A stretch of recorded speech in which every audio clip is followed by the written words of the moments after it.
Hello, कैसे हैं सभी। उम्मीद करती हूँ सभी बहुत अच्छे होंगे। एंड मौसम बदलने से चीज़ें अच्छी लग रही होंगी। थोड़ा सा पोर्टल के बाद की एनर्जीज़ भी ख़ास दिख रही होंगी।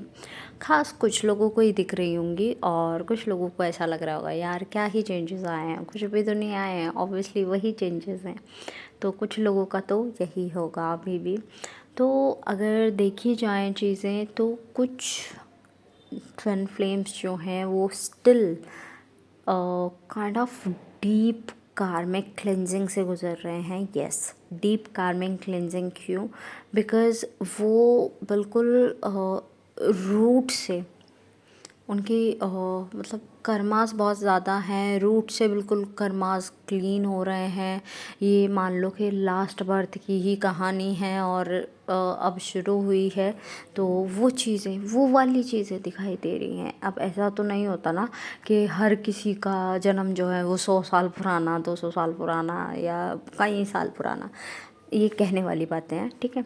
ठीक है, तो सोल जो है वो इसी जन्म में आपकी चेंज हुई है या फिर मतलब फर्स्ट यही बर्थ है आपका, वो उन लोगों के लिए हो रहा है ये डीप कार्मिक क्लिनजिंग। तो बहुत ज़्यादा उलझे हुए नज़र आ रहे हैं डीएम भी और डीएफ भी अपने कार्मिक के साथ में। अब टाइम आ गया है वैसे तो सॉर्ट आउट करने का, चीज़ों को नॉर्मलाइज करने का।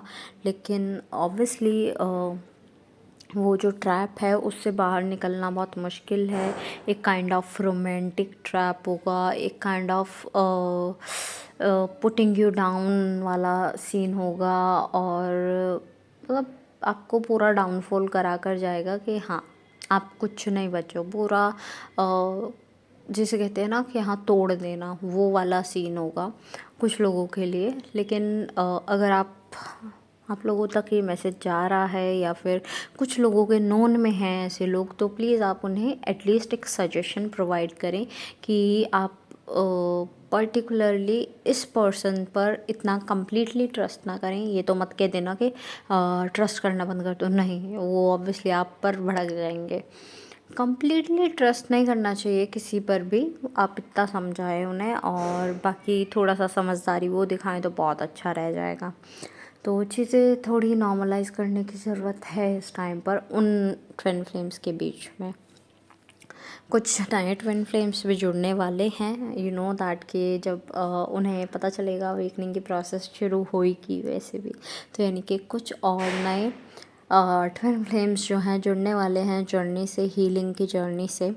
एंड बहुत सारे अपनी हीलिंग कर रहे हैं। तो आपका जो लॉन्ग टर्म से हीलिंग कर रहे हैं, आपको बोला जा रहा है कि यस, ये जो 1010 पोर्टल है इसने बहुत अच्छे से अपना रोल प्ले किया है एंड डीएम को बहुत अच्छे से अपनी तरफ खींचा है। उन्हें बोला है कि भाई घर वापसी करो, बहुत हो गया तुम्हारा, घर वापसी करो। तो डीएम भी अब लाइक के यार मैं कब तक किसे कहाँ तक सुधारूँ, मेरी ड्यूटी थोड़ी है, मेरे को तो घर वापस जाना है। तो डीएम इज़ लाइक दैट। तो बहुत अच्छी एनर्जीज दिख रही है डीएम साइड से भी। एक सेक्सुअल एनर्जी ऑल्सो पिक हुई है डीएम साइड से। लाइक एक चाहे सेकंड्स का थॉट हो, माइक्रो सेकंड्स का थॉट हो, लेकिन sexual energy was there, missing energy was there. And also के सीन इज के डीएम एंड डीएफ बोथ, है ना, अभी दोनों को ही बोला जा रहा है लाइफ पर्पस पर थोड़ा सा ध्यान दो, ग्राउंडिंग पर ध्यान दो, चक्रास पर ध्यान दो एंड अपनी मस्कुलाइन एंड फेमिनाइन एनर्जीज जो है बैलेंस करो। और कुछ लोग आपके आसपास हैं, स्पेशली कार्मिक हो सकते हैं, नॉन कार्मिक भी हो सकते हैं, वो डिस्टर्बेंस क्रिएट करेंगे आपके आसपास में। एनर्जी डिस्टर्ब होगी, लाइक लड़ाई झगड़े वाली एनर्जीज क्रिएट करेंगे। बट आप ट्राई करना उन्हें इग्नोर करने की, आप ट्राई करना अपने फाइनेंसिस पर ध्यान देने की, अपनी लव लाइफ पर ध्यान देने की और उनसे थोड़ा सा डिस्टेंस क्रिएट करना। बिकॉज दे विल बी के खुद तो डीमोटिवेटेड हैं ही और आपको भी डीमोटिवेट करने का ट्राई करेंगे। तो वो कोई भी हो सकता है, भाई बहन, पेरेंट्स, कोई भी हो सकता है, कुड भी पॉसिबल, फ्रेंड हो, कोई भी, है ना। तो आप ऐसे लोगों से थोड़ा सा दूरी बनाए रखिएगा। और love energy is also there, जो कि love is in the air, वो वाली एनर्जीज़ हैं। Emotions are on the peak वाली एनर्जीज़ भी हैं। ठीक है, तो अपने इमोशंस को थोड़ा सा अपने हाथ में रखिएगा, कंट्रोल में रखिएगा, सो दैट चीज़ें बिखरे नहीं, है ना। क्योंकि ऐसा होता है, आउट ऑफ कंट्रोल होते ही इमोशंस, चीज़ें बिखर जाती हैं। एट लास्ट जितने भी सॉन्ग्स मुझे चैनल हुए हैं, I will mention in the description box, आप अपने मैसेजेस वहाँ से भी ले लीजिएगा।